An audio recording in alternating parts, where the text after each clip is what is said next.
أعوذ بالله من الشيطان الرجيم. بسم الله الرحمن الرحيم. الحمد لله رب العالمين الرحمن الرحيم مالك يوم الدين إياك نعبد وإياك نستعين اهدنا الصراط المستقيم صراط الذين أنعمت عليهم غير المغضوب عليهم ولا الضالين.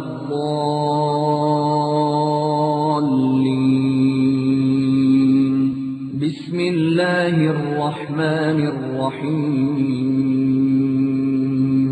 ألف لام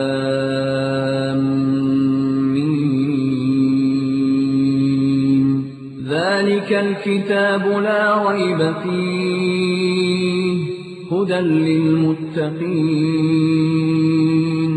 الذين يؤمنون بالغيب ويقيمون الصلاة ومما رزقناهم ينفقون.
السلام عليكم ورحمة الله وبركاته.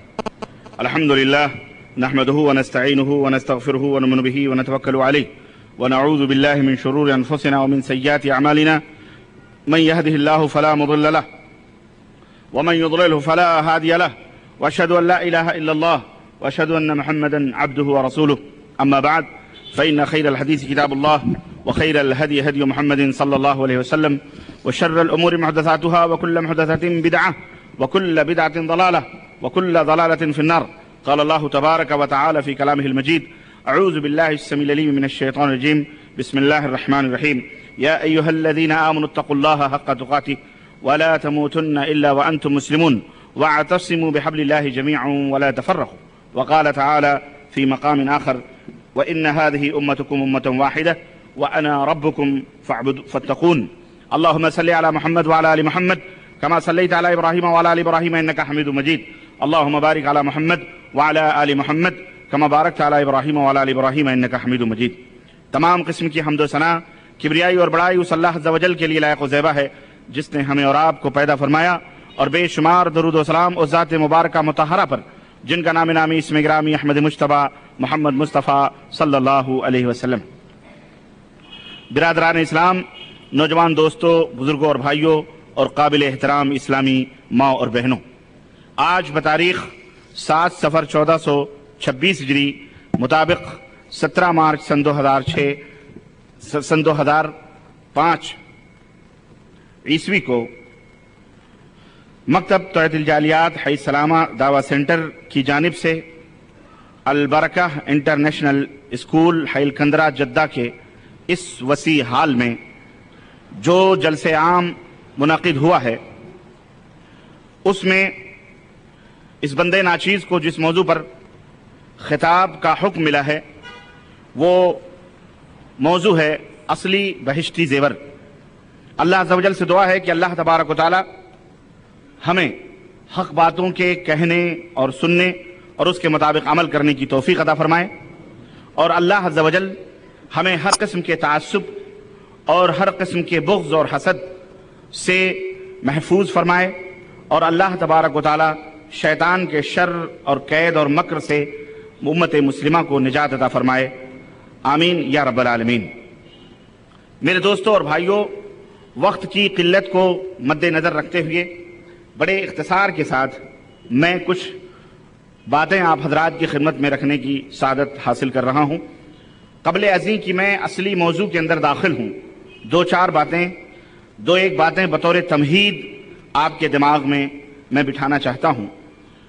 پہلی بات تو بھائی برادرم محمد عاقل دہلوی نے مجھے بہت ہی قریب کر دیا کہ اس جلسے کے یا اس عنوان پر تقریر کرنے کا جو مقصد ہے وہ آپ کی خدمت میں رکھ دیا کہ مقصد اصلاح ہے، اصلاح ہے۔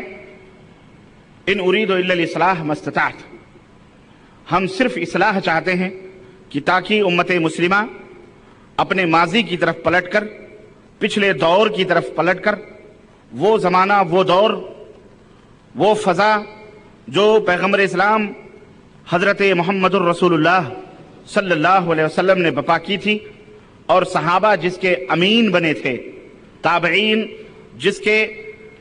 جس دعوت کو لے کر پوری دنیا میں اللہ اور اس کے رسول کے اس پیغام کو پہنچا رہے تھے، وہی فضا آج بھی پیدا ہو، اور آج بھی وہی نظام، وہی فکر ہو، اور آج بھی اسی روش اور اسی منہج اور اسی عقیدے اور اسی طریقے کو لے کر ہم پوری دنیا میں جائیں۔ یہ مقصد ہے اس طرح کے پروگراموں کے بپا کرنے کا اور اس طرح کی مجلسوں میں حاضر ہونے کا اور سننے اور سنانے کا۔ دوستوں اور بھائیوں، اصلی اور نقلی کا جو مفہوم ہے آپ حضرات جانتے ہوں گے کہ مارکیٹ میں اصلی کے نام پر بہت ساری نقلی چیزیں چلتی ہیں، اور جب سے اس آواز کو تھوڑا سا دھیمے کرو، بہت کھنک پیدا ہو رہی ہے جس کی وجہ سے مجھے بھی ڈسٹرب ہو رہا ہے اور لوگوں کو بھی سمجھنے میں شاید پریشانی ہوتی ہوگی۔ اور جب سے نقلی مال مارکیٹ میں آیا ہے تب سے اصلی مال کے طلبگار اور خواہش مند حضرات کو بڑی تشویش اور بڑی پریشانی پیدا ہوئی ہے، اور مارکیٹ میں بیٹھے ہوئے تاجرین، حقیقت یہ ہے کہ اصلی مال سے کہیں زیادہ خوبصورت اور کہیں زیادہ مزین اور آراستہ وہ مال ہمیں نظر آتے ہیں جو ڈپلیکیٹ ہیں، جو ڈپلیکیٹ ہیں، اور جو باقاعدے مارکیٹوں میں بڑے حسن اور آرائش اور زیبائش کے ساتھ شو روموں میں سجائے جاتے ہیں۔ یعنی اصلی مال مشہور ہے کہ جاپان نے اپنے جو بھی مال بنائے ہیں وہ اصلی ہیں، اور سب کی خواہش ہوتی ہے کہ اصلی مال حاصل کریں، لیکن چائنا جب سے مارکیٹ میں اترا ہے تب سے اس نے جاپان کی ناک کاٹ کے رکھ دی ہے، اور جاپان فیلڈ ہوتا نظر آ رہا ہے۔ اس سے کہیں زیادہ حسین اور خوبصورت مال چائنا نے مارکیٹ کے اندر ڈال دیا ہے۔ عجیب و غریب چیزیں کہ چائنا کا مال دیکھو اور جاپان کا مال دیکھو تو دل یہ کہتا ہے کہ چائنا کا مال سب سے خوبصورت ہوگا، لیکن حقیقت اس کے برعکس ہے۔ بین ہی اسی طرح شروع سے لے کر آج تک جب سے فتنوں کا دروازہ اس امت کے اندر کھلا ہے، کچھ نقلی سوداگر، نقلی مالوں کے رسیا اس امت کے اندر داخل ہوئے، اور آپ نے فضیلت الشیخ یاسر جابری مدنی حفظہ اللہ سے دور حاضر کے خوارج کے موضوع پر ضرور اس طرف انہوں نے اشارہ کیا ہوگا کہ کس طرح سے ڈپلیکیٹ اور نقلی مال امت کے اندر سپلائی کر کے امت کو گمراہ کرنے کی کوشش کی گئی ہے۔ بہرحال عرض کرنے کا مطلب یہ ہے کہ نام کچھ اور ہوتا ہے لیکن اس کے پردے میں کچھ اور چیز سپلائی کی جاتی ہے۔ مثلا لفظ اسلام کا استغلال یا استعمال کثرت کے ساتھ آج کے دور میں ہو رہا ہے، اور آپ حضرات ٹی وی وغیرہ خوب دیکھتے ہیں اور دنیا کے اندر اس وقت سیر سپاٹے کر رہے ہیں اپنے گھروں میں بیٹھ کر کے۔ اسلام آن لائن دیکھیں، یا یہ اسلام کے نام پر قادیانیوں نے بہت بڑا چینل قائم کیا ہوا ہے اور انگلینڈ میں بیٹھ کر کے پوری دنیا کو گمراہ کر رہے ہیں۔ اسلام ٹی وی یا نام مسلمانوں کا رکھ کر کے کس طرح سے گمراہ کر رہے ہیں کہ ایک عام سادہ سودہ مسلمان اگر دیکھے گا تو سمجھے گا کہ یہ واقعی سچے پکے مسلمان ہیں، حالانکہ امت مسلمہ کا اجماع ہے، اہل السنہ والجماعہ کا پوری دنیا میں کہ یہ کافر لوگ ہیں، یہ دائرہ اسلام سے خارج لوگ ہیں، ان کا نبی وہ نہیں جو ہمارے نبی حضرت محمد الرسول اللہ صلی اللہ علیہ وسلم۔ تو اسلام کا نام لے کر انہوں نے کس طرح گمراہ کیا۔ ایسے ہی آج بھی دنیا میں ہمارے اندر جو قادیانی نہیں، مرزائی نہیں، لیکن اپنے آپ کو اہل سنت والجماعت نام اہل سنت والجماعت، سنت یعنی نبی کریم صلی اللہ علیہ وسلم کا قول اور فعل عمل، اور آپ صلی اللہ علیہ وسلم نے جن طور اور طریقوں پر سکوت فرمایا اس کو نبی کریم صلی اللہ علیہ وسلم کی سنت سے تعبیر کیا جاتا ہے۔ اور اہل کے معنی ہوتے ہیں والے، اور جماعت یعنی جو نبی کریم صلی اللہ علیہ وسلم کے دور کے اندر صحابہ کرام تھے ان کو جماعت کہا جاتا ہے۔ تو اہل سنت والجماعت کا ٹائٹل لگا کر سر سے لے کر پیر تک شرک اور بدعات کے اندر ڈوبے ہوئے لوگ اپنے آپ کو اہل سنت والجماعت کہتے ہیں، اور جناب علی دنیا کے اندر دندراتے پھرتے ہیں اور یہ کہتے ہیں کہ یہ ہم ہی مسلمان ہیں۔ تو اہل سنت کا ٹائٹل لگایا اور کام وہ کام کیے جو قرآن و سنت کے سراسر خلاف ہیں، جس کے اوپر نہ نبی اللہ کی مہر، نہ نبی کی مہر، نہ صحابہ کرام رضوان اللہ علیہم اجمعین کا طور اور طریقہ، لیکن اپنے آپ کو اہل سنت والجماعت کہتے ہوئے وہ نہیں تھکتے۔ بے نہیں اسی طرح سے جس طرح جماعتیں اور تحریکیں اسلام کا نام لے کر مسلمانوں کے اندر داخل ہوئیں اور انہوں نے مسلمانوں کو نبوت کے رخ سے ہٹا کر شخصیات کے پیدا کیے ہوئے افکار اور خیالات اور ان کے خود ساختہ مذاہب اور دھرم کی طرف امت کے رخ کو پھیرا، اور حضرت محمد الرسول اللہ صلی اللہ علیہ وسلم نے جو دین پیش کیا اس دین سے انہوں نے انحراف کیا۔ بینی اسی طرح سے امت کو پھیرنے کے لیے کتابوں کا بھی سہارا لیا گیا، کتابوں کے نام ایسے رکھے گئے، کتابوں کا ٹائٹل ایسا رکھا گیا کہ جسے دیکھ کر آدمی کو خوشی ہو کہ واقعی یہ بڑی اچھی کتاب ہوگی، بہت زبردست کتاب ہوگی، اور اس طرح کتابیں لکھ لکھ کر امت کے اندر ڈالی گئیں اور امت کو گمراہ کرنے کی کوشش کی گئی۔ لیکن حقیقت یہ ہے کہ شروع سے لے کر آخر تک امت محمدیہ صلی اللہ علیہ وسلم کے اندر ایسے علماء موجود رہے اور ایسے مشائخ موجود رہے جنہوں نے ان سازشوں کو بے نقاب کیا اور ان کے قید اور مکر کو دنیا کے سامنے واضح کیا اور یہ بتلایا کہ حق یہ ہے اور باطل یہ ہے۔ آپ کو حیرت ہوگی کہ ہارون رشید کے زمانے میں ایک محدث پکڑا گیا، اپنے دور کا بہت بڑا محدث، جس نے 10,000 حدیثیں گڑھی تھی۔ جس نے کتنی حدیثیں گڑھی تھی؟ 10,000 نقلی مال اللہ کے رسول صلی اللہ علیہ وسلم کے نام پر گڑھ کر سپلائی کیا تھا اس نے۔ اور جب وہ محدث پکڑا گیا اور اس کی خبر ہارون رشید تک پہنچی کہ یہ شخص وہ ہے جس نے نبوت کے اوپر بہتان تراشی کی ہے، الزام لگایا ہے اللہ کے رسول کی طرف، غلط حدیثیں گڑھ کر کے اس نے منسوب کی ہیں، جب اسے پکڑا گیا ہارون رشید نے خونی چمڑا بچھوایا اور اسے قتل کرنے کا حکم دیا کہ اس کو قتل کر دیا جائے۔ تو عین قتل کے جلاد جب تلوار لے کر کھڑا تھا اس کو قتل کرنے کے لیے، تو اس وقت اس محدث نے، جو جھوٹا محدث تھا، اس نے کہا کہ امیر المومنین آپ مجھے قتل تو کر دیں گے، ٹھیک ہے آپ مجھے قتل کر دیں، کوئی بات نہیں، میں نے یہ جرم کیا ہے، لیکن وہ 10,000 حدیثیں جو میں نے گڑھ کر صحیح حدیثوں کے اندر خلط ملط کی ہیں، ہمیں مار ڈالو گے تو ان گڑھی ہوئی روایتوں کا پتہ کیسے چلے گا؟ تم کیسے پتہ پاؤ گے کہ یہ ڈپلیکیٹ مال، نقلی مال ہم نے سپلائی کیا ہے؟ تو اس وقت امیر المومنین ہارون رشید نے بڑے فخر اور غرور سے کہا تھا کہ بدبخت، جب تک ہمارے درمیان عبداللہ ابن مبارک اور ابو معاویہ افضریر جیسے محدث موجود رہیں گے تب تک ہمیں اس کی فکر نہیں، جس طرح عورتیں چاول کے دانوں کے بیچ میں رہنے والی چھوٹی چھوٹی کنکریوں کو چن کر باہر کر دیتی ہیں، اسی طرح جب تک عبداللہ ابن مبارک اور ابو معاویہ ضریر جیسے لوگ موجود ہیں محدث، تیری ان جھوٹی روایتوں کو نکال کر کے اصلی حدیثوں سے باہر کر دیں گے۔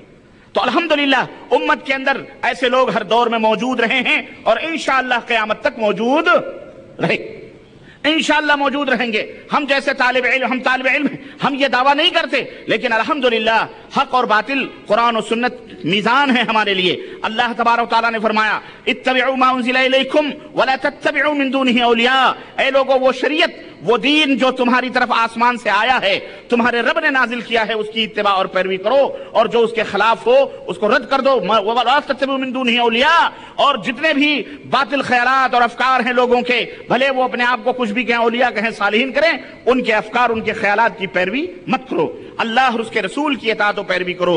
یہ پورا منہج، یہ پورا طریقہ قرآن کریم کے اندر موجود ہے، اور نبی کریم صلی اللہ علیہ وسلم نے باقاعدہ تربیت کی اور لوگوں کو، اپنی امت کو ڈرایا، اللہ نے بھی ڈرایا اور رسول اللہ صلی اللہ علیہ وسلم نے بھی اپنی امت کو ڈرایا اور فرمایا من کذب علی متعمدا فلیتبوأ مقعدہ من النار، جو میری طرف ایسی بات کو منسوب کرے، یعنی آپ کی شریعت میں وہ بات نہیں ہے لیکن گڑھ کر شریعت سازی کر کے اگر نبی کی شریعت لائی ہوئی شریعت میں اسے خلط ملط کرتا ہے اور نبی کی طرف منسوب کرتا ہے کہ یہ نبی کریم صلی اللہ علیہ وسلم کا لایا ہوا دین ہے، تو اللہ کے رسول صلی اللہ علیہ وسلم فرمایا فلیتبوأ مقعدہ من النار، اسے چاہیے کہ وہ اپنا ٹھکانہ جہنم بنا لے۔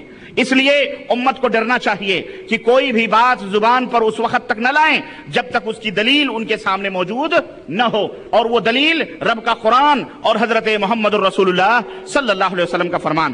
تو اس طرح سے یہ موضوع آج جو رکھا گیا ہے اصلی بہشتی زیور کا، یہ اس لیے رکھا گیا ہے کہ آج بر صغیر ہندوستان پاکستان کے اندر باقاعدہ، جیسا کہ آپ نے سماعت فرمایا کہ جہیزوں کے اندر جہیز کے نام پر باقاعدہ بہشتی زیور، اور ایک ہندوستان کے عالم نے اسے ترتیب دیا، اور ان کا تعارف بھی میں انشاءاللہ پیش کرنا چاہ رہا ہوں کہ وہ کون ہیں، تاکہ بالکل شکل اور صورت مکمل طور پر واضح ہو جائے۔ اور میری یہ عادت ہوتی ہے، جیسا کہ آپ مجھے مسلسل ایسے موضوعات پر سنتے ہیں، اور شاید یہ میرے لیے عجیب و غریب مسئلہ بن چکا ہے کہ لوگ مجھے ایسی ہی باتیں سننے کے لیے پیش کرتے ہیں، حالانکہ میرا مقصد، میرا موضوع زیادہ تر عقیدہ ہوتا ہے۔ میں عقیدوں کے موضوع پر زیادہ میری تقریریں ہوتی ہیں، اور میرا یہ خیال، اور بلکہ یہ میرا عقیدہ ہے، اور یہ میرا اپنی سوچ ہے کہ انسان کا سب سے پہلے ایمان اور عقیدہ درست کیا جائے، اس کا منہج اور طریقہ درست کیا جائے، اس کا رخ قبلے کی طرف کیا جائے، پھر اسے نماز پڑھوائی جائے۔ یہ نہیں کہ مشرق و مغرب میں کھڑا کر دو اور کہہ دو تو نماز پڑھ، چاہے جس طرف تیرا منہ ہو، نہیں، بلکہ پہلے قبلہ بتلاؤ اس کو کہ بیٹے تیرا قبلہ یہ ہے، میاں تمہارا قبلہ یہ ہے، اس طرف رخ کر کے نماز پڑھو گے تو تمہاری نماز ہوگی، اس کے بعد نماز کا طریقہ بتلایا جائے۔ بہرحال لیکن آج مجھے مسائل کے موضوع پر، جو بہشتی زیور فقہی مسائل کے اوپر مشتمل ہے، اور اسے ترتیب دینے کے لیے مولانا اشرف علی تھانوی تھانہ بھون، جو یو پی کے اندر ایک تھانہ شہر ہے، وہاں کے رہنے والے ہیں، وہ کون ہیں، کیا تھے، مختصراً میں سمجھتا ہوں کہ ان کا تعارف بھی آپ کی خدمت میں پیش کر دیا جائے۔ یہ میرے پاس کتاب ہے بہشتی زیور مکمل، اختری عکسی بہشتی زیور، بہرحال میر محمد کتب خانہ آرام باغ کراچی کی چھپی ہوئی محشی حاشیہ جدید عربی عبارتوں، حوالوں اور قدیم و جدید ذخیروں کا بے مثل مجموعہ ہے، جو حکیم الامت جامع شریعت و طریقت حضرت مولانا اشرف علی صاحب تھانوی کی لکھی ہوئی ہے، جس میں علماء دیوبند کی ایک ذمہ دار جماعت سے جدید حاشیہ تحشیہ بڑے اہتمام سے کرایا گیا، یعنی اس میں علماء دیوبند کے اپنے وہ ہیں۔ یہ مولانا اشرف علی صاحب تھانوی کون تھے، کب پیدا ہوئے، اس تعلق سے شروع میں بھی یہ دیباچے کے اندر یہ بات لکھی گئی ہے، اور آج انشاءاللہ تعالی جیسے آپ نے بہت سارے جماعتوں کے تعلق سے آپریشن آپ نے سنے ہیں، تبلیغی جماعت کے، مودودی جماعت کے، بریلوی جماعت کے، قادیانی جماعت کے، مرزائی جماعت کے، شیعوں کے عقائد، اسی طرح سے انشاءاللہ ان حضرات کے اوپر تو کافی ورک ہوا ہے، لیکن یہ شاید کتاب رہ گئی تھی، اور اس کتاب کے تعلق سے بہت کافی کوشش ہو رہی تھی کہ صاحب اس پہ بھی ذرا نظر ثانی کی جائے، کرم فرمائی کی جائے، تاکہ لوگوں کو پتہ چلے کہ یہ بہشتی زیور ہے یا فسادی زیور ہے یا کون سا زیور ہے، تاکہ ہمارے لوگ بیدار ہوں۔ مقصد صرف یہ ہے میرے بھائیوں، میرے عزیزوں، میرے دوستوں، کہ چاول سے کنکریوں کو باہر نکالنا، چاول سے دشمنی نہیں ہے، چاول سے دشمنی، بولو، چاول سے کسی کو دشمنی ہوتی ہے؟ چاول سے دشمنی نہیں ہے، دشمنی ان کنکریوں سے ہے جو چاولوں میں پڑ کر ہمارے مزاج کو اور ہمارے کھانے کو خراب کر دیتے ہیں، یعنی جس سے کھانا خراب ہو جاتا ہے۔ تو بیان ہی اسی طرح سے یہ بہشتی زیور، اس کے اندر بہت ساری باتیں ہوں گی جو قرآن اور سنت کے مطابق ہیں، لیکن مقصد صرف یہ ہے کہ ان کے اندر جو خرابیاں ہیں، جو فساد، اور جس نے امت کو امت مسلمہ جس کو جو ہے صحیح سمجھ رہی ہے، اس کو نکال کے باہر کیا جائے۔ نبی کریم صلی اللہ علیہ وسلم کی جھوٹی جو حدیثیں تھیں، ان جھوٹی حدیثوں کو محدثین نے نکال کے باہر کیا، کیوں کیا؟ تاکہ امت ان جھوٹی حدیثوں سے بچے، ان جھوٹی شریعتوں سے بچے، اور خالص نبی کریم صلی اللہ علیہ وسلم کے طریقے پر امت محمدیہ گامزن رہے۔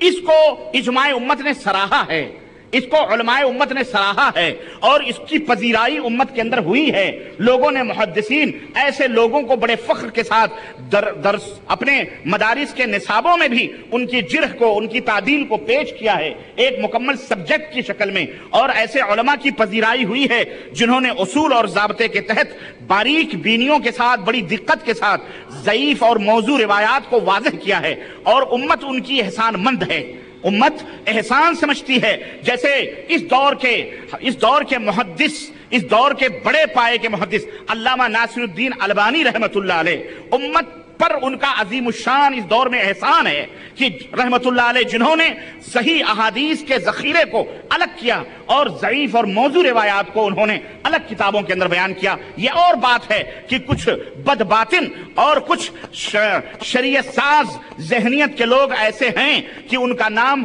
ان کے پیٹ میں نہیں پچتا ہے اور ان سے وہ دشمنی کرتے ہیں. لیکن ایسے کیڑے مکوڑوں سے ناصر الدین البانی رحمت اللہ علیہ کی حیثیت کم نہیں ہوتی. ہر دور میں ایسے لوگ رہے ہیں. تو عرض کرنے کا مطلب یہ ہے کہ جب ہر دور میں محدثین نے یہ فریضے انجام دیے ہیں, جب نبی کی حدیثوں میں ملائی گئی باتوں کو الگ کیا گیا تو امتی کی باتوں کو چھانٹ کر صحیح کو صحیح اور غلط کو غلط کہنے میں کیا حرج ہے بھائی؟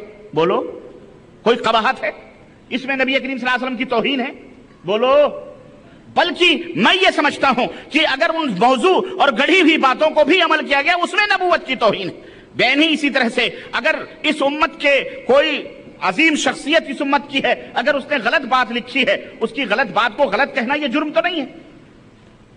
اس لیے ناک بھونا چڑھائے جائیں, بڑی سنجیدگی کے ساتھ ان مسائل کو, ان چیزوں کو سنا جائے. بہرحال ابتداءً اشرف علی صاحب, مولوی اشرف علی صاحب تھانوی کے تعلق سے میں کہوں کہ اس میں لکھا ہوا ہے کہ, اور یہ بھی سید سلیمان احمد ندوی نے اس مقدمے کو لکھا ہے, لکھتے ہیں انہی کے نام سے یہ چھپا ہے, اللہ بہتر جانتا ہے کہ انہوں نے لکھا یہ کس نے. المہم لکھتے ہیں کہ حکیم الامت حضرت مولانا محمد اشرف علی تھانوی قدس سرہ کی ولادت 5 ربیع الثانی 1880 کو صبح صادق کے وقت قصبہ تھانہ بھون ضلع مظفر نگر میں ہوئی.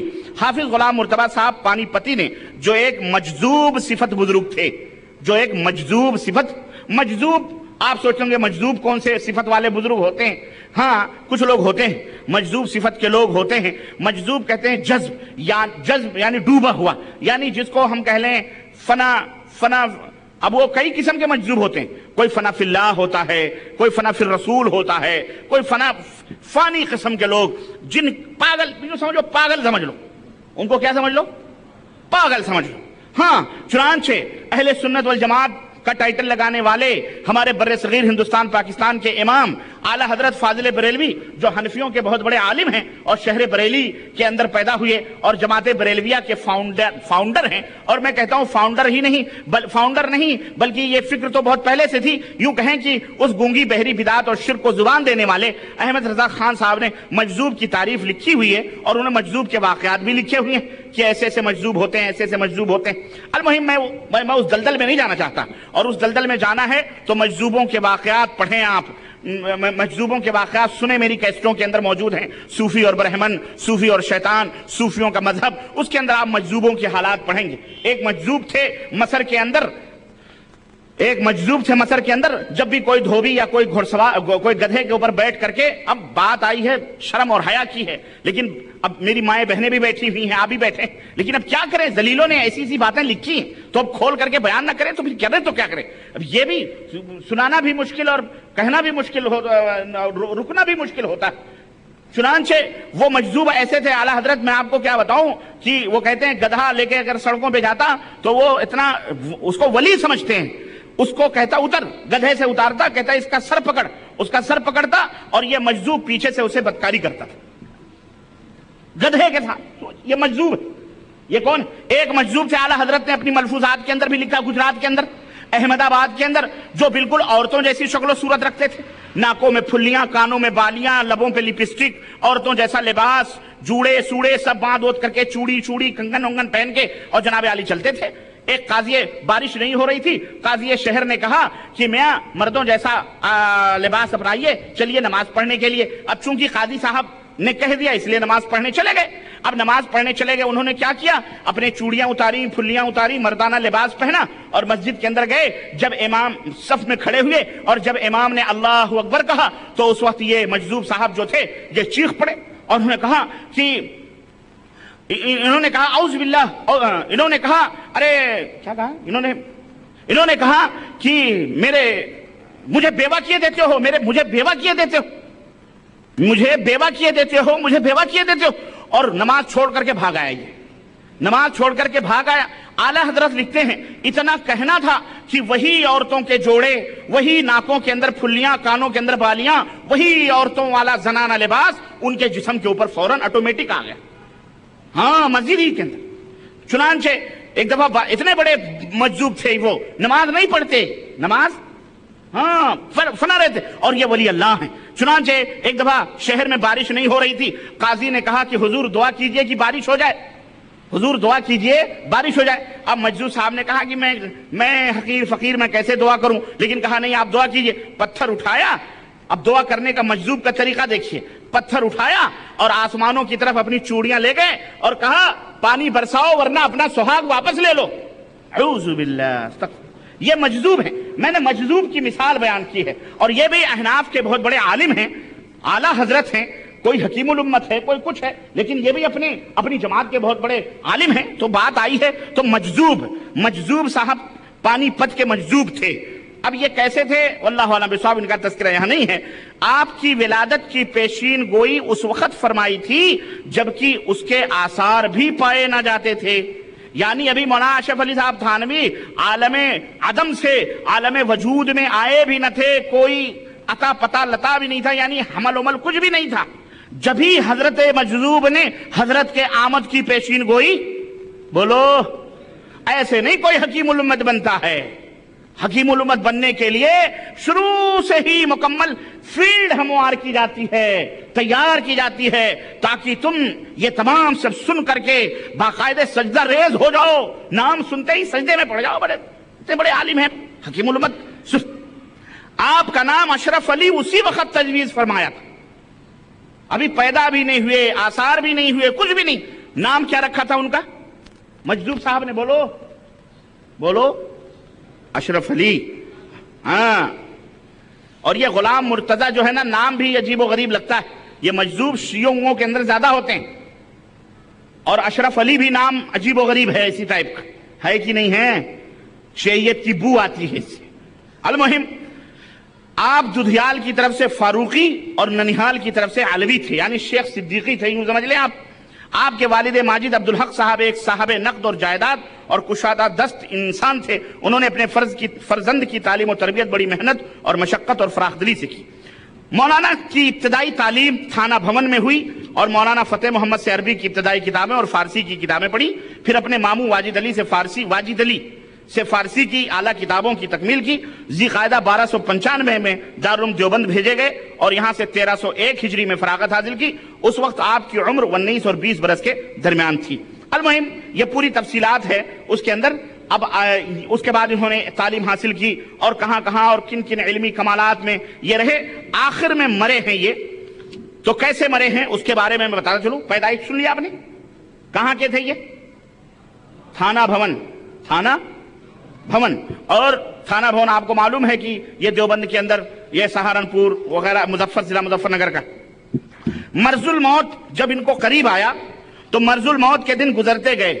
دوشنبہ 15 رجب سن 62 ہجری کو صبح سے مسلسل آپ کو دست آنے لگے، یعنی لوز موشن شروع ہو گئے، اور دن اسی طرح گزرا۔ رات آئی تو اپنی چھوٹی اہلیہ کو بلا کر دریافت فرمایا کہ آیا دونوں کا خرچہ ادا ہو چکا ہے؟ جب جواب تسلی بخش ملا، چھوٹی بیوی، یعنی ان کی 2 بیویاں تھیں، 2 تھیں یا 3 تھیں، المہم چھوٹی اہلیہ بولے تو اس کا مطلب بڑی اہلیہ موجود، ہاں، اور تاریخ میں بھی آتا ہے چھوٹی اہلیہ ان کی شاگردہ تھی، وہ ان کی شاگردہ تھی جس سے انہوں نے آخری زمانے میں شادی کی تھی، اور اس شاگردہ سے جب شادی کی تو بڑا ہنگامہ مچا وہاں سہارنپور دیوبند کے علاقوں میں۔ یہ کیا باپ کی عمر کے ہو کے چھوٹی لڑکی سے شادی کر لی ہے نہیں؟ تو بڑا ہنگامہ مچا۔ تو اس وقت حضرت نے خواب بیان کیا، کہنے لگے میں نے خواب دیکھا ہے کہ حضرت عائشہ صدیقہ آئی ہیں جو میرے گھر کا چولہا پھونک رہی ہیں، نعوذ باللہ، کھانا پکا رہی ہیں، اعوذ باللہ۔ تو اس سے تعبیر کیا نکالی کہ میری جلد سے جلد شادی ہونے والی ہے کسی چھوٹی لڑکی سے۔ اللہ کے نبی کتنی عمر کے تھے اور حضرت عائشہ 9 سال کی تھیں جب نکاح ہوا ہے کہ نہیں؟ تو اس وقت انہوں نے تعبیر اس طرح سے نکالی، اسی طرح مجھے بھی کوئی ایسی عورت ملنے والی ہے جو اتنی عمر کی ہوگی۔ تو یہ چھوٹی اہلیہ تھیں حضرت کی۔ کہا کہ سب خرچہ ورچہ مکمل ہے؟ کہنے لگے ہاں سب مکمل ہے۔ تو کہنے لگے اب تو ہم جا رہے ہیں۔ اس کے بعد غشی طاری ہو گئی، یعنی بے ہوشی ہو گئی، اور 1.25 گھنٹے تک طاری رہی، سانس تیز تیز چلتا رہا، اور کتنی مستورات نے یعنی عورتوں نے دیکھا عورتوں کی شہادت سنو، کتنی عورتوں نے دیکھا کہ جب سانس اوپر آتا تو آپ کی درمیانی اور شہادت کی انگلی کے بیچ، یہ درمیانی انگلی ہے نہیں اور یہ شہادت کی انگلی، اس دونوں کے بیچ میں ہتھیلی کی پشت سے ایک ایسی تیز روشنی نکلتی کہ جلتے ہوئے قمقمے ماد پڑ جاتے تھے۔ اوہ سنو، جلتے ہوئے قمقمے، اب وہ گھر تھا یا کوئی جلسہ گاہ تھا جہاں قمقمے لگے ہوئے تھے؟ میت میں کوئی جشن کرتا ہے، لیکن مثال ہے بہرحال، کہتے ہیں اب بات آئے گی تو کہیں گے جی مثال دے رہے ہیں۔ قمقموں کی روشنی بیچاروں کی کیا ہوتی، لیکن جلتے ہوئے قمقمے، یعنی روشنی یہاں سے نکلتی تھی، مات پڑ جاتے تھے۔ روشنی سانس کے اتار چڑھاؤ کے ساتھ آتی جاتی، سانس نیچے جاتا تو روشنی چلی جاتی، اور سانس اوپر آتا تو روشنی، ہاں بالکل، اور جب سانس سے آخر ہوا تو یہ نور بھی چھپ گیا۔ سانس آخر، جب آخری سانس ہچکی لی تو وہ نور بھی، وہ روشنی بھی غائب ہو گئی۔ عجب کی جن انگلیوں سے حقائق و معارف ایک عرصے تک معرض تحریر میں آتے رہے، یہ نور اسی کا ہو۔ اب وہ حقائق اور معارف اور وہ کیا ہیں، وہ انشاءاللہ ابھی سنیں گے کہ حضرت نے بہشتی زیور میں کیا کیا گل کھلائے ہیں، وہ میں ابھی انشاءاللہ تعالی آپ کی خدمت میں رکھوں گا۔ تو یہ مختصر سی مولوی اشرف علی صاحب تھانوی کی مختصر سی تاریخ، پیدائش، اور یہ ان کا موت کا معجزہ، اور یا یوں سمجھ لیں کرامت۔ اب اس کو کرامت کہتے ہیں۔ ہمارے بہت سارے احباب فٹاک سے یہ الزام لگا دیتے ہیں کہ تم لوگ کرامتوں کو نہیں مانتے، یہ نہیں مانتے۔ بھائی کرامت کو ہم مانتے ہیں، کرامت برحق ہے، معجزہ برحق ہے، نعوذ باللہ۔ کرامت کے منکر کو ہم بدعتی اور معتزلہ اور اشعری سمجھتے ہیں، جہمی وہ لوگ کرامتوں کے منکر ہیں۔ ہم اہل السنہ والجماعہ، ہم اپنے آپ کو اہل السنہ والجماعہ سمجھتے ہیں، کہتے ہیں، اور الحمدللہ کہتے ہی نہیں بلکہ ہماری یہ کوشش ہوتی ہے کہ ہم اس کے اوپر عمل کرتے ہیں اور پوری دنیا کو یہ دعوت دیتے ہیں، اور باقاعدہ ان کی تحسین اور ان کی ہم تشجیع اور ان کی حوصلہ افزائی کرتے ہیں کہ اے دنیا کے لوگوں، تم ہماری برائیاں ہمیں بیان کرو، ہم تمہارے شکر گزار ہوں گے۔ رب کی قسم ہے، ہمارے عیبوں سے ہم آگاہ کرو گے، ہم تمہارے مشکور اور ممنون ہوں گے، اور ہم اپنی اصلاح کریں گے انشاءاللہ تعالی۔ ہم شکر گزار ہیں، ہم ان لوگوں میں سے نہیں ہیں کہ عیب بتلائے جائیں تو ناک بھوں چڑھائیں، نہیں، بلکہ ایک مرد مومن کا یہ حوصلہ ہونا چاہیے کہ جب اسے اس کے عیب سے واقف کرا جائے تو اس کا شکریہ ادا کرے۔ تو میرے عزیزوں، میرے دوستوں اور بھائیوں، تو یہ بہشتی زیور جب لکھی گئی، اب دوسرے حنفی مولوی جو تھے دوسرے ڈپارٹمنٹ کے، یعنی یوں سمجھے بی گروپ والے، انہوں نے کہا کہ تم کیوں پیچھے رہو۔ انہوں نے ایک بہشتی زیور لکھی جس کا نام لکھا سنی بہشتی زیور۔ کیا نام لکھا؟ ہاں، یہ ایک اصلی یہ بہشتی زیور مدنی یا گوہری یا اختری بہشتی زیور، یعنی اس کے بھی مختلف نام ہیں۔ تو یہ آیا سنی بہشتی زیور، یہ بھی مولانا مفتی محمد خلیل خان برکاتی کی کتاب ہے۔ فرید بک اسٹال 40 اردو بازار لاہور 2، فون نمبر اتنا ناشر ہیں اس کے۔ انہوں نے یہ کتاب لکھی ہے اور یہ سنی بہشتی زیور کے نام سے، یعنی اب یہ سنی ہو گئی تو یہ کون سی بہشتی زیور ہو گئی؟ یہ دونوں بھائی ہیں، یہ دونوں امام ابو حنیفہ رحمۃ اللہ علیہ کے مقلد ہیں بیچارے، لیکن آپس میں لڑ رہے ہیں اور آپس ہی کے اندر پٹ رہے ہیں۔ یہ انہوں نے بہشتی زیور لکھی تو انہوں نے سنی بہشتی زیور لکھی۔ المہم میرے بھائیوں، میرے عزیزوں، میرے دوستوں، ان میں بھی بڑے عجیب و غریب چیز ہیں۔ ان کا عقیدہ کہیں کہیں بالکل سیم ہے، اور کہیں تھوڑی بہت مخالفتیں ہیں، اور تھوڑی بہت جو ہے بزرگان دین اور چشتی اور قادری اور نقشبندی کے تعلق سے تو یہ سارے کے سارے ایک ہیں۔ لیکن اب یہاں میں بتاؤں ایک عقیدہ ایصال ثواب کا، مثال کے طور پر اولیاء اللہ کے ایصال ثواب کا، یہ سنی بہشتی زیور میں لکھتے ہیں کہ اولیاء اللہ کو ایصال ثواب نہایت ہی موجب برکات اور امر مستحسب ہے، اسے عرفاً براہ ادب نظر و نیاز کہتے ہیں۔ ایصال ثواب کو کیا کہتے ہیں؟ نظر اور آپ لوگ سمجھ رہے ہو کہ نہیں سمجھ رہے ہو میری بات کو؟ ماشاءاللہ بڑے غور سے سن رہے ہو ہیں۔ ابھی تک تو آپ نعت میں ڈوبے ہوئے تھے۔ معذرت کے ساتھ ہمارے بھائی نے بڑی اچھی نعت پڑھی، بڑی پیاری آواز، اللہ تعالیٰ ان کی آواز میں مزید برکت عطا فرمائے، اور نبی کریم صلی اللہ علیہ وسلم کی محبت مزید ہم سب کے دلوں کے اندر اللہ معجزن فرمائے، آمین یا رب العالمین۔ لیکن وہی بات ہو گئی کہ آب زمزم کو انہوں نے جو ہے کیا کہتے ہیں، جس بوتل میں رکھنا تھا اس بوتل میں نہیں رکھی، شراب کے پیالوں میں انہوں نے پیش کیا آب زمزم کو۔ بھائی نعت رسول صلی اللہ علیہ وسلم کے لیے کسی گانوں کے طرز کی ضرورت نہیں۔ آپ کہیں گے ربانی صاحب بھی گانوں کے جانتے ہیں، کیوں؟ ہم اسی دنیا میں رہتے ہیں، ہمیں نہیں معلوم ہے؟ ہم اپنے کان بند کر کے روڈوں پہ چلتے ہیں، آنکھوں کو بند کر کے چلتے ہیں؟ نہیں بھائی، ہم بھی ہندوستان کی گلیوں میں سے گزرتے ہیں، دیکھتے ہیں، سنتے ہیں کون سی طرز کہاں جا رہی ہے۔ اب یہ حضرت جو طرز پڑھ رہے تھے، اعوذ باللہ، اس سے تو میں سمجھتا ہوں یہاں جتنے بھی لوگ بیٹھے ہیں 80% لوگوں کے دماغ وہیں فلم کے پردوں پہ گھوم رہے ہوں، ہے کہ نہیں ہے؟ ایسی نعت نہ پڑھا کریں، ہمارے مجلس کا تقدس خراب ہوتا ہے۔ ہم لوگ بڑے کھرے لوگ مشہور ہیں اور معروف ہیں کہ ہم اس نغمگی اور اس موسیقیوں کے دلدادہ نہیں ہیں۔ الحمدللہ ہم محبت رسول صلی اللہ علیہ وسلم کو اپنا کل اثاثہ اور سرمایہ سمجھتے ہیں، اور اتباع نبی ہمارا یہ ترے امتیاز اللہ کے فضل و کرم سے ہے۔ تو نعت پڑھنا یہ غلط نہیں ہے، نبی کریم اور اچھی آواز میں پڑھنا یہ بھی غلط نہیں ہے، لیکن اسے کسی پھٹیچر کی اور زنخوں کی اور گانے بجانے گویوں اور میراسنیوں کی طرز کے اوپر لے جا کے پڑھنا، یہ بہرحال جو ذہن کے اندر تقدر اور فساد پیدا کرے اور انسانی دماغ کو کہیں اور غلط روش کے اوپر لے جائے، بہرحال وہ روش نہیں ہونی چاہیے۔ سمجھ رہے ہیں کہ نہیں سمجھ رہے؟ تو معذرت کے ساتھ اب بات آئی تو میں نے بتا دی ہے تاکہ یہ بھی سمجھ میں بات آ جائے۔ اللہ تعالیٰ ہمارے بھائی کو جزائے خیر دے، اور تکلیف نہیں ہونی چاہیے۔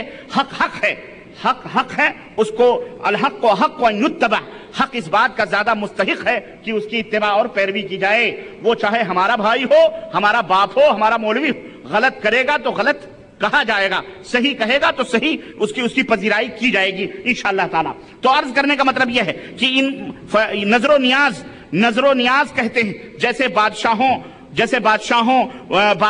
بادشاہوں کو نظر دی جاتی ہے، اس میں خصوصاً سیدنا غوث اعظم جیلانی بغدادی کی فاتحہ، جسے عرف عام میں 11ویں شریف کی فاتحہ کہتے ہیں، نہایت عظیم برکت کی چیز ہے، اور نیاز کا کھانا سب کے لیے ہے۔ عرس اور قرآن خوانی، فاتحہ خوانی، نعت خوانی، وعظ اور ایصال ثواب، سب مزارات پر مسلمانوں کا جمع ہونا، شیرنی وغیرہ تمام حاضرین میں تقسیم کرنا، یہ بے شک جائز اور باعث اجر و برکات مزہ۔ اب آپ سنائیں، یہ بہشتی زیور ہے، یہ اور وہ بھی سنی بہشتی زیور۔ کون سا؟ سنی بہشتی زیور۔ انہوں نے ایک پمپ آگے ایک ہاتھ لگایا ہوا ہے دم چھلا، لیکن میں کہتا ہوں یہ سب بدعتی بہشتی زیور ہیں، یہ ڈپلیکیٹ بہشتی زیور ہیں، یہ اصلی بہشتی زیور بولو نہیں ہیں۔ یہ سب ڈپلیکیٹ اللہ کے حبیب صلی اللہ علیہ وسلم کی طرف نسبت کر کے انہوں نے امت کو گمراہ کرنے کی کوشش کی ہے۔ جنتی، اللہ کے نبی جنتی، اللہ کے نبی کے صحابہ جنتی بہشتی، یہ نہ عرس کرتے تھے، نہ میلے کرتے تھے، نہ نیاز اور فاتحے کرتے تھے، لیکن انہوں نے نیاز اور فاتح، اور یہی مولانا اشرف علی صاحب تھانوی نے بھی فاتحے کے طریقے اور نیاز کے طریقے اس کے اندر بتائے ہیں، جو انشاءاللہ تعالی تھوڑی دیر میں آپ کی خدمت میں اس کو رکھنا چاہوں گا انشاءاللہ، اور آپ سنیں۔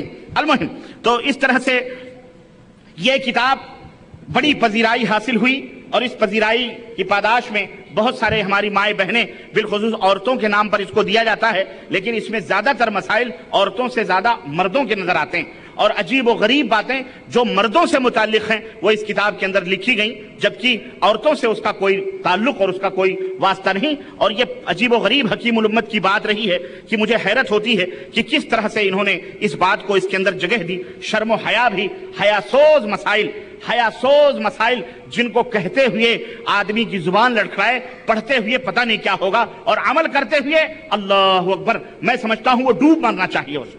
اب یہاں بعض لوگ کہتے ہیں کہ مسئلہ ہے بیان کر دیا گیا تو کیا مشکل ہے۔ میں کہتا ہوں کہ ہم اس منہج کے ماننے والے ہیں جو نبی کریم صلی اللہ علیہ وسلم نے جس منہج کو ہمیں بتلایا ہے اور صحابہ نے جس مذہب پر عمل کیا۔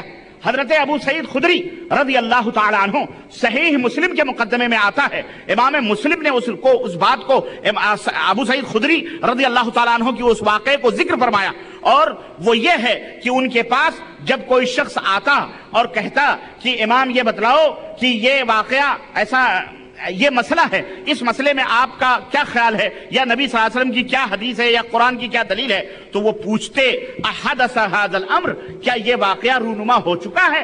اگر وہ کہتا ہاں تب مسئلہ بتاتے، اگر کہتا نہیں تو کہتے کہ جاؤ جب یہ واقعہ ہو جائے تب آ کر کے پوچھنا۔ اگر مگر لگا کے شریعت کو خواہ مخواہ شریعت سازی نہیں کرنی چاہیے. تو یہ مسئلے چونکہ آپ کو معلوم ہے کہ فقہ ابو حنیفہ کا جو فقہ ہے جو امام ابو حنیفہ رحمۃ اللہ علیہ کی طرف منسوب کیا گیا، امام صاحب میں کہتا ہوں یہ 14 18 جلدیں موٹی موٹی کتابیں اور اس کے اوپر باریک باریک حاشیے چڑھا کر امام صاحب کو بدنام کرنے کی کوشش کی گئی ہے. امام صاحب رحمۃ اللہ علیہ کا ان مسئلوں اور ان فتووں سے کوئی تعلق نہیں.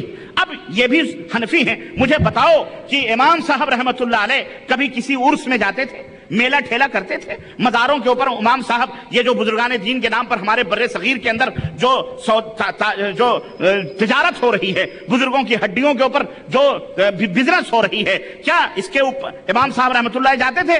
آج جو یا غوث یا خواجہ ان کی نظر نیاز امام صاحب رحمۃ اللہ علیہ جانتے تھے، مانتے تھے؟ یہ تو کہاں امام صاحب اور کہاں یہ لوگ آئین سرا وین سریا والی بات ہے، کہاں راجہ بھوج اور کہاں گنگوا تیلی امام صاحب کا نام لے لے کر کے یہ اس طرح سے امام صاحب کی طرف اپنی نسبت کر کے اپنے آپ کو سرخرو بننا چاہتے ہیں کہ دیکھو ہم اس امام کے ماننے والے ہیں جو امام اعظم ہیں، جو بہت بڑے امام ہیں، تو ہم ان کے مقلد ہیں. نعوذ باللہ. میں کہتا ہوں یہ ایسی ہی بات ہے جیسے رافضی اور شیعہ یہ حضرت حسین اور حضرت حسن اور حضرت علی یا اہل بیت کا نام لے کر شرک اور کفر کرتے ہیں اور بدعات اور کفر کے اندر ڈوبے ہوئے ہیں اور دیگر صحابہ کے اوپر تبرے کرتے ہیں. میں کہتا ہوں کہ امام حسنین جو ہیں، حضرت علی، فاطمہ الزہرا، اہل بیت اگر جنت میں جائیں گے اور انشاءاللہ جنت میں جائیں گے، لیکن کیا یہ رافضی بھی ان کے ماننے کی وجہ سے ان کے ساتھ جنت میں جائیں گے؟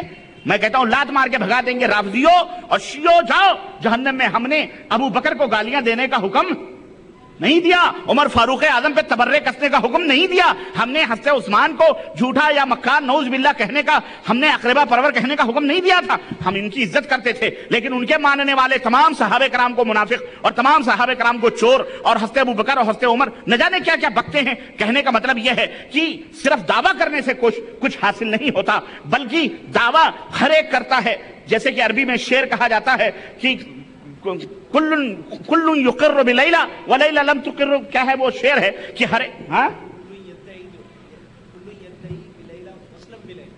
کل یدعی بلیلا وسلم بلیلا ولیلا لا تقر لهم بذلك. یعنی ہر ایک لیلا لیلا چلا رہا ہے، ہر ایک عربوں نے ایک مثل کہی ہے کہ ہر ایک لیلا لیلا چلا رہا ہے کہ میں لیلا تک پہنچ گیا، اور لیلا انکار کر رہی ہے کہ مجھ تک کوئی پہنچا ہی نہیں، میرا کسی سے وصال ہی نہیں ہوا. تو ایسے ہی بات ہے کہ ہر ایک لیلا کی محبت میں ڈوبا ہوا، ہم لیلا کے عاشق، ہم لیلا کے عاشق، اور لیلا یہ سارے جھوٹے عاشق کو انکار کر رہی ہے. یہ سب جھوٹے ہیں، یہ سب جھوٹے ہیں، میرا کوئی ایک ہوگا. تو عرض کرنے کا مطلب یہ ہے کہ اسی طرح سے امام صاحب رحمۃ اللہ علیہ کو یہ تمام سب بدنام کرنے کی ایک سازش کری گئی. اور یہ مسائل امام صاحب نے ایک دفعہ دیکھا ایک آدمی کو قبر کے اوپر بیٹھا سر رگڑ رہا ہے، وہاں بیٹھ کے دعا کر رہا ہے. امام صاحب نے پوچھا کیا کر رہے ہو؟ کہا برسوں سے اس قبر والے کے پاس آ کر کے اپنے مدعا بیان کر رہا ہوں، یہ سن نہیں رہا. کہا اس نے کبھی تمہاری مراد پوری کی؟ کہا نہیں. امام صاحب رحمۃ اللہ نے فرمایا رب کی قسم ہے قیامت تک تو سر رگڑتا رہے گا، تیرے پیشانی کی ہڈیاں گھس جائیں گی، لیکن یہ تجھے کوئی جواب دے سکتا.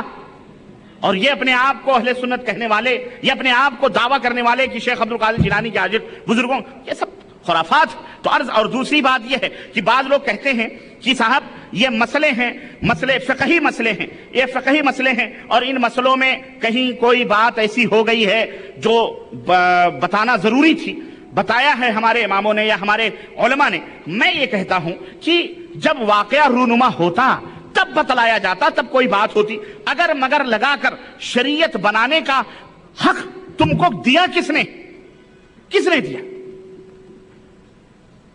کس نے دیا اس امت کے علماء کو شریعت سازی کا حق؟ اللہ نے دیا؟ رسول نے دیا؟ کس نے دیا؟ میرے بھائیوں، میرے عزیزوں، میرے دوستوں، وہ کوئی اپنے آپ کو حکیم الامت کہے، کوئی آپ کو قطب الارشاد اور اولیاء کے کچھ بھی ہو، یاد رکھو، کان کھول کر کے سن لو، اس امت میں کسی کو شریعت سازی کا حق حاصل بولو نہیں ہے. ہمارا کام تبلیغ ہے. بلغوا ما انزل الیکم، تمہاری طرف جو اتارا گیا ہے اس کی تبلیغ کرو. اللہ کے نبی کا کام تبلیغ ہے. بلغ ما انزل الیک، اے نبی پہنچاؤ ان باتوں کو جو تمہاری طرف اتاری گئی ہے. اور اگر تم نے نہیں پہنچائی تو یاد رکھو، یہ اگر تم نے ہماری باتیں نہیں پہنچائی تو تم نے اگر اس میں کچھ کمی بیشی کی تو تم نے اللہ کی تبلیغ نہیں کی.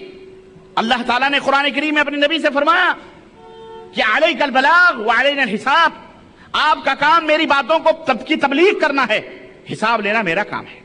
اللہ رب العزت نے فرمایا میرا کام۔ ہم وارثین اگر نبی ہیں، اپنے نبی کے وارث ہیں علماء، تو ان کا حق یہ ہے کہ جتنا نبی نے چھوڑا ہے اتنا امت تک پہنچا دیں۔ امت بنے بگڑے اللہ تبارک و تعالیٰ دیکھ رہا ہے۔ ہمارا کام اصل دعوت کو آپ تک پہنچا دینا ہے، بھلائی کا حکم دے دینا ہے، برائی کو کھول کے بیان کر دینا ہے۔ آپ بنے بگڑیں اللہ تعالیٰ زیادہ جانتے۔ انک لا تہدی من احببت ولکن اللہ یہدی من یشاء۔ تم جس کو ہدایت دینا چاہو تم نہیں دے سکتے، اللہ جس کو ہدایت دینا چاہے۔ ہم یہ چاہیں کہ ہم ہی نبوت کا مقام لے کر کے اور لوگوں کو بہلانے پھسلانے کے لیے قصے، کہانیاں، مسئلے بیان کرتے پھریں، اگر مگر بیان کر کر کے امت کو گمراہ کرنے کی کوشش کی گئی ہے۔ المہم میرے بھائیوں، بات لمبی ہے، نہ ہو جائے اس لیے اچھا بعض لوگ یہ بھی کہتے ہیں اس میں جو فحش مسائل ہیں اس لیے بیان کر دیے گئے تاکہ مائیں بہنیں اور ہمارے دوست احباب اور مسلمان بچ جائیں۔ میں کہتا ہوں کہ جب اچھا یہ کہا جاتا ہے کہ تم لوگوں کو اتنی موٹی کتاب میں صرف یہی چیزیں نظر آتی ہیں، صرف یہی چیزیں نظر آتی ہیں۔ ایک آدمی سے کسی نے سوال کیا کہ صاحب کوئی جماعت کہیں آئی ہوئی تھی، کہا صاحب معراج ربانی نے فضائل اعمال میں یہ باتیں بنی، تو اس نے کہا کہ خنزیر جب باغ میں جاتا ہے تو وہاں گو ہی ڈھونڈتا ہے، یعنی معراج ربانی خنزیر ہے اور فضائل اعمال میں گو ڈھونڈ رہا ہے۔ ہم نے کہا تو یہ تو اسی کی بات ہو گئی، اس نے مجھے خنزیر کہا، اس کا مطلب یہ ہے کہ حضرت زکریا صاحب نے فضائل اعمال میں گو کے پوتڑے بھی رکھے ہوئے ہیں وہاں پہ۔ وہ سارے کا سارا حق نہیں ہے بلکہ اس کے اندر بہت ساری چیزیں۔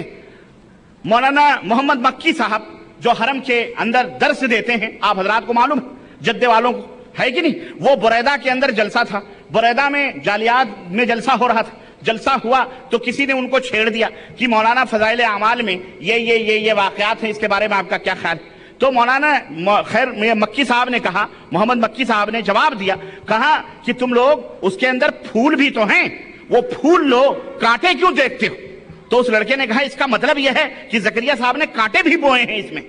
تو مولانا چپ ہو گئے، کہنے لگے تم سے کون بحث کرے، چلے گئے۔ بعد میں بڑا لفڑا ہوا، بڑا شور ہنگامہ ہوا۔ المہم کہنے کا مطلب یہ ہے کہ حق ان کی زبانوں پہ بھی ہے کہ اس کے اندر کچھ گند ہیں، تو میں کہتا ہوں وہ گند سے توبہ کرو نا، کاہے کو اس کو بانٹ رہے ہو، کاہے کو امت کے اندر سپلائی کر رہے ہو؟ بھائی قرآن اور سنت کی باتیں بیان کرو، بات ختم ہو جائے۔ کیا ضرورت ہے یہ تمام سب گندگیاں اور اپنی طرف سے گڑھ گڑھ کر کے اس کے اندر مسائل بیان کرنے کا؟ مثال کے طور پر چند نمونے میں آپ کی خدمت میں رکھ رہا ہوں، مختلف مسائل۔ جیسا کہ میں نے آپ کو شروع میں بتلایا، میرا مزاج یہ نہیں ہے کہ میں ان مسائل فقہیہ کے اندر داخل ہوں، میں عقائد کے اوپر ضربیں لگاتا ہوں کہ بد عقیدگی سے آدمی کو پہلے توبہ کرائی جائے۔ مولانا اشرف علی صاحب تھانوی کے عقائد یا علماء دیوبند کے جو عقائد ہیں اس تعلق سے میری کافی کیسٹیں الحمدللہ موجود ہیں، اور کتابیں بھی بہت جلد انشاءاللہ ترتیب ہو کر آئیں گی انشاءاللہ، اور وہ ہمارے زیر بحث ہیں، وہ کتابیں زیر ترتیب ہیں انشاءاللہ۔ تو عقائد ہی کافی۔ اور میں ہمیشہ کہا کرتا ہوں کہ کسی کتے کو بسم اللہ اللہ اکبر کہہ کے ذبح کرو تو وہ حلال ہو سکتا کہ حلال ہو جائے گا۔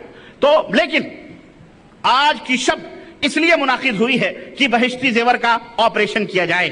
میں کہتا ہوں بہشتی زیور کا جو مصنف ہے اس کے ایمان اور عقیدے کی بات اگر ہم لے لیں تو ایمان اور عقیدے ہی کے اندر یہ نل ہیں، تو جب ایمان اور عقیدہ ہی درست اور صحیح نہیں ہے تو میں سمجھتا ہوں کہ آگے کیا بات بیان کی جائے گی۔ لیکن پھر بھی اصرار ہے تو میں چاہتا ہوں کہ آئیے وہ مسائل، دو طرح کے مسائل اس کے اندر خاص طور سے اس کے اندر موجود ہیں جس کی نشاندہی ضروری ہے۔ اور اس سے پہلے یہ بات میرے عزیزوں، میرے دوستوں اور بھائیوں، آپ اپنے ذہنوں میں کے اندر بٹھا لیں، ذہن نشین کر لیں کہ اللہ تعالیٰ نے انسانوں کو اس دنیا کے اندر اس لیے بھیجا ہے تاکہ وہ اس کی عبادت اور بندگی کریں، اور حضرت اور نبیوں کا سلسلہ جاری فرمایا تاکہ ان انسانوں کو عبادت و بندگی کا ڈھنگ اور طریقہ بتلائیں۔ چنانچہ یہی وجہ ہے کہ انبیاء آتے رہے، توحید سب کا مشن رہا، لیکن شریعتیں سب کی مختلف رہیں، یہاں تک کہ آخری نبی حضرت محمد الرسول اللہ صلی اللہ علیہ وسلم آئے، اور اللہ تعالیٰ نے ان کو اس لیے بھیجا تاکہ اللہ تبارک تعالیٰ کی بندگی کا ڈھنگ اور ہنر اللہ کے بندوں کو بتائیں۔ چنانچہ اللہ نے اسپیشل طریقے سے شریعت بھی آسمان سے نازل فرمائی تاکہ انہی شریعتوں کی، انہی احکامات کی اللہ کے نبی تبلیغ اور دعوت کرتے رہیں۔ اللہ تبارک و تعالیٰ اس بات کو پسند ہی نہیں کرتا کہ اس کے بندے آپس میں اختلاف کریں، فرقہ بندی کریں، تقسیم ہو جائیں، بلکہ اللہ تعالیٰ اپنے بندوں کو ایک دیکھنا چاہ رہا ہے، ایک جماعت کی شکل میں دیکھنا چاہتا ہے۔ چنانچہ اللہ رب العزت کا ارشاد ہے وَإِنَّ هَذَا وَإِنَّ هَذِهِ أُمَّتُكُمْ أُمَّةٌ وَاحِدَةٌ کہ اے لوگو یہ تمہاری جماعت بلا شبہ ایک ہی جماعت ہے. تمہاری جماعت، بولو یہ کس کا فرمان ہے؟ اللہ عز و جل کا فرمان ہے کہ تمہاری جماعت ایک ہی جماعت ہے، تم فرقے فرقے نہ بن جانا. وَأَنَا رَبُّكُمْ اور میں تمہارا ایک رب ہوں، میں تمہارا تنہا ایک رب ہوں. فَاعْبُدْ فَاتَّقُونَ تو ڈرتے رہنا، بچتے رہنا غلط باتوں سے اور مجھ سے ڈرتے رہنا. سورہ مومنون آیت نمبر 52. لیکن ایسا نہیں ہوا. ہر نبی کے دنیا سے رخصت ہو جانے کے بعد شیطان نے ان کے درمیان اختلافات پیدا کیے اور اختلافات ہوئے، اختلافات پیدا کیے گئے، فرقوں میں وہ امتیں تقسیم ہوئیں. یہ اختلاف اور فرقہ بندی منزل من اللہ جو شریعت ہوتی تھی ان شریعتوں میں تحریف کی وجہ سے ہوئی. اختلافات جو پیدا ہوئے پچھلی امتوں میں کیوں ہوئے؟ کہ جو شریعت اللہ تعالیٰ نے نازل فرمائی اس میں تحریف، اس میں کمی بیشی کرنے کی وجہ سے، کیونکہ اللہ تعالیٰ کو اختلافات سخت ناپسند ہے، لہذا جب بھی اختلاف پیدا ہوتا تو اس کو ختم کرنے کے لیے اللہ تعالیٰ نبی کو اپنی دوسری شریعت اپنی نازل فرماتا اور اثر نو نبی بھیج کر پھر امت کو، اللہ اپنے بندوں کو ایک مرکز اور ایک سینٹر اور ایک پلیٹ فارم پہ لانے کا انتظام کرتا. اللہ رب العزت نے قرآن کریم میں فرمایا کہ کان الناس امۃ واحدہ فبعث اللہ النبیین مبشرین ومنذرین کہ پہلے سب لوگ ایک جماعت پر تھے. حضرت آدم سے لے کر کے پہلے آدم سے لے کر کے اس کے بعد ساری دنیا کے لوگ ایک جماعت میں تھے، ایک ہی مذہب، ایک ہی دین سب کا تھا. پھر جب انہوں نے اختلاف کیا، یعنی ان میں کوئی فرقہ ورقہ نہیں تھا، پھر جب لوگوں نے اختلاف کیا اور فرقے بنا لیے تو اللہ تبارک و تعالیٰ نے نبیوں کو خوشخبری دینے والا اور ڈرانے والا بنا کر بھیجا ان کی اصلاح کے لیے، اللہ کے بندوں کی اصلاح کے لیے. وَأَنزَلَ مَعَهُمُ الْكِتَابَ بِالْحَقِّ لِيَحْكُمَ بَيْنَ النَّاسِ فِيمَا اخْتَلَفُوا فِيهِ. سنو غور سے ذرا قرآن کی اس صداقت کو، اور اللہ تعالیٰ اس ہسٹری، اس اتہاس اور اس تاریخ کو کتنی وضاحت کے ساتھ بیان کر رہا ہے جو ہم سے پہلے دنیا کے لوگ گزر چکے، نبی گزر چکے، اور ان کی امتوں کی تاریخ اور ان کا مزاج اور ان کی طبیعت اللہ تعالیٰ بتلا رہا ہے کہ اللہ تبارک و تعالیٰ نے نبیوں کو خوشخبری دینے والا اور ڈرانے والا بنا کر کے بھیجا ان کی اصلاح کے لیے بھی، اور ان نبیوں کے ساتھ حق کے ساتھ کتاب نازل فرمائی اللہ تعالیٰ نے. کیوں نازل فرمائی؟ تاکہ وہ کتاب ان لوگوں کے درمیان ان باتوں میں فیصلہ کر دے جن میں وہ اختلاف کرتے تھے. اور یہ اختلاف بھی ان لوگوں نے جن کو کتاب دی گئی تھی کیوں کیا اختلاف؟ انہوں نے آپس میں ضد اور ہٹ دھرمی میں آ کر کیا.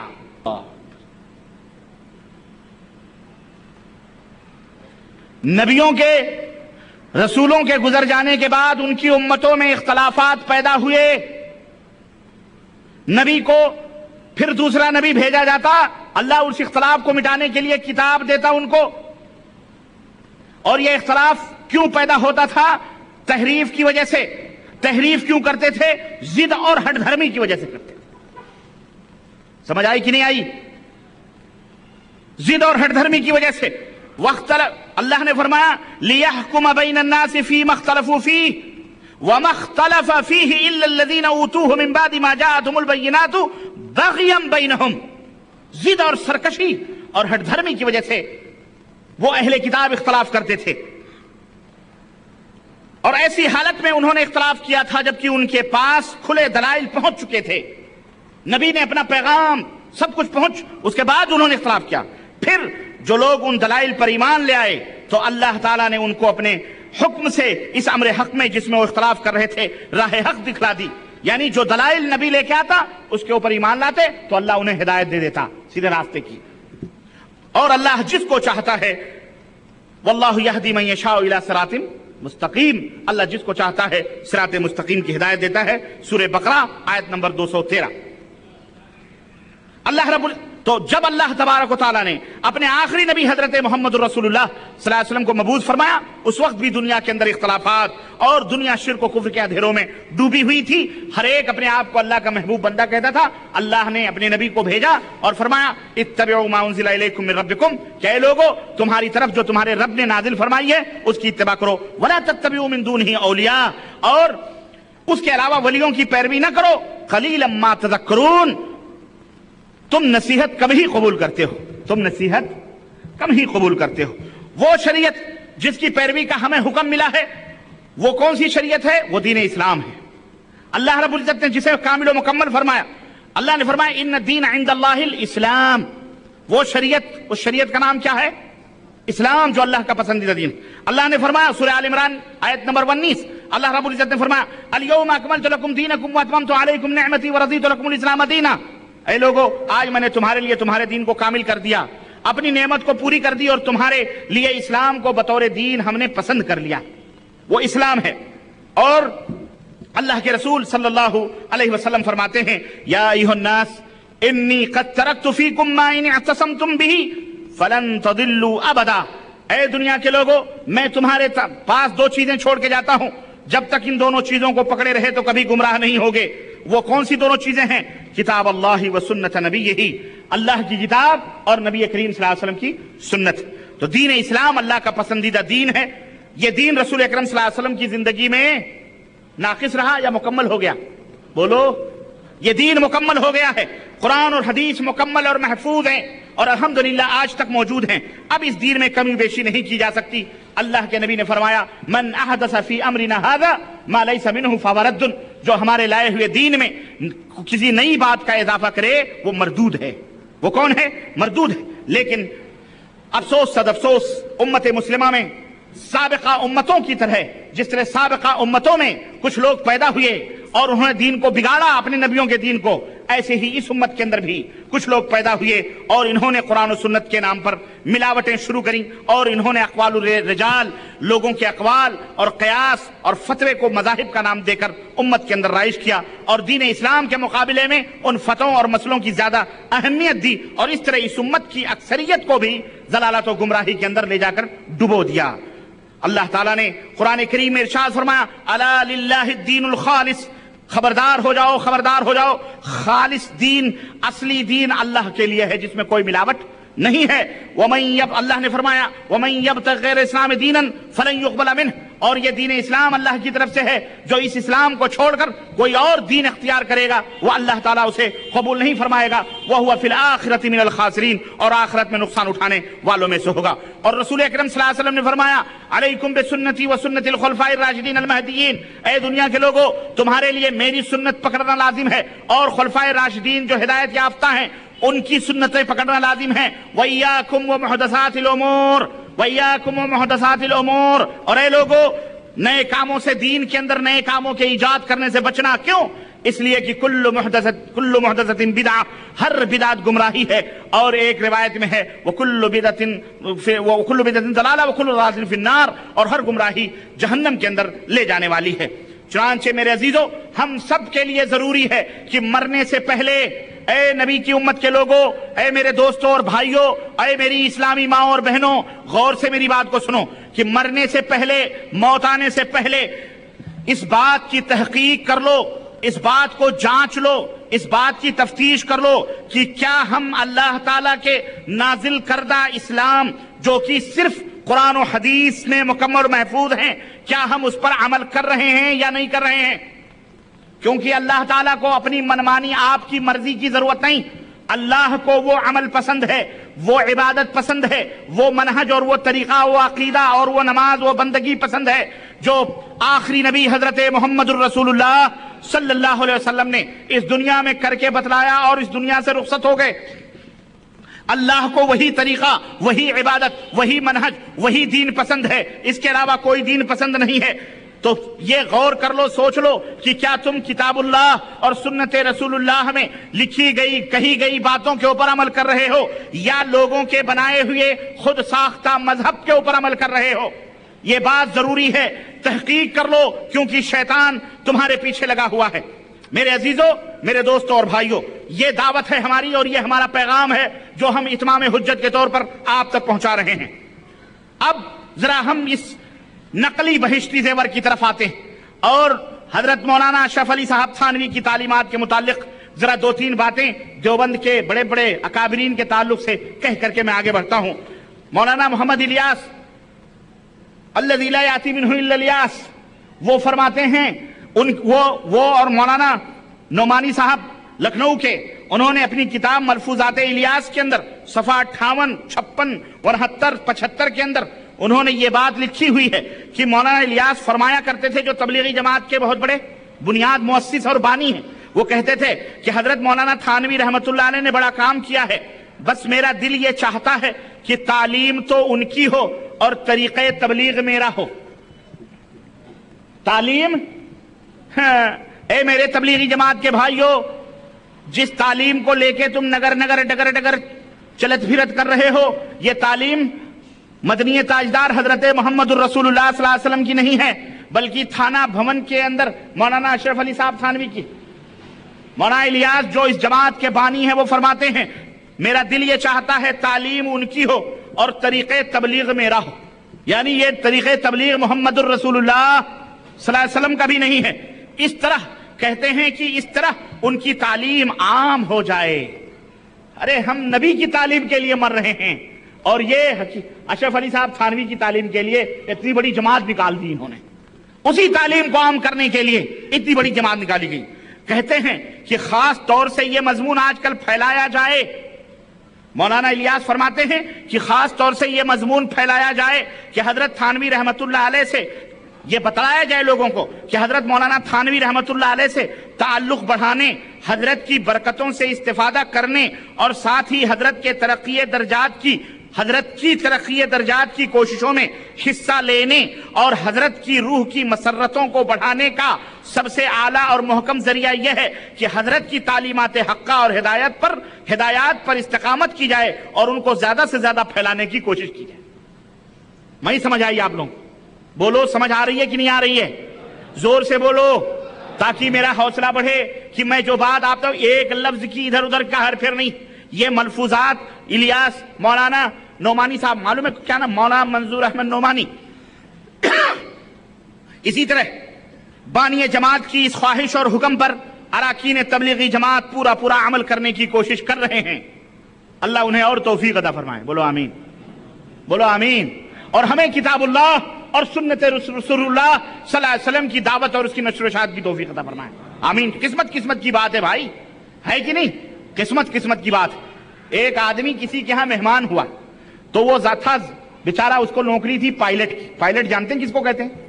یہ جو چھوٹے چھوٹے ہالٹ بنے ہوتے ہیں ٹرینوں کے، بڑے بڑے اسٹیشنوں کے ٹرینوں کے بیچ میں چھوٹے چھوٹے کمرے بنے، ہالٹ بنے ہوتے ہیں، وہ ایک چراغ لے کے رات کو یا دن میں ہری اور لال جھنڈی لے کے کھڑا رہتا ہے کہ نہیں؟ جب ٹرین گزرتی ہے تو اس کا کام ہے کہ وہ جھنڈی ہری دکھا دے، ٹرین گزر جائے، اس کی کوئی ویلو ہوتی ہے، وہ اپنے ٹائم پہ آتا ہے ٹرین کی اور دکھا دے۔ اتفاق سے ایک مہمان اس کے آیا، اب وہ بیچارہ غریب آدمی تھا، اس کو تو کچھ ضرور، اس کو وہ نہیں تھا کہ مطلب اب کیا مہمان کے سامنے اپنی بڑھ کرے، تو اس نے مہمان نے پوچھا کہ بھائی صاحب آپ کیا کرتے ہو؟ کہا کہ میں بہت بڑی نوکری کرتا ہوں۔ کہا کیا نوکری کرتے ہو؟ کہا میں بڑی بڑی ٹرینیں چاہوں جہاں چاہوں روک دوں۔ کہا ایسا؟ کہا اچھا راجدھانی ٹرین روک سکتے ہو؟ ہندوستان کی بڑی تیز رفتار ٹرین راجدھانی ایکسپریس کہ راجدھانی ٹرین روک سکتے ہو؟ جبکہ وہ بہت 4-5 اسٹیشنوں پہ رکتی ہے، بقیہ 50 سینکڑوں اسٹیشن چھوڑ دیتی ہے۔ ہاں۔ کہا اس چھوٹے سے ہالٹ پر جہاں کبھی کوئی لوکل ٹرین بھی نہیں رکتی، یہاں بھی روک سکتے ہو؟ بولے یہاں بھی روک سکتے، کل دیکھ لینا۔ اب چنانچہ اپنے مہمان کے سامنے فخر ثابت کرنے کے لیے وہ گیا۔ اب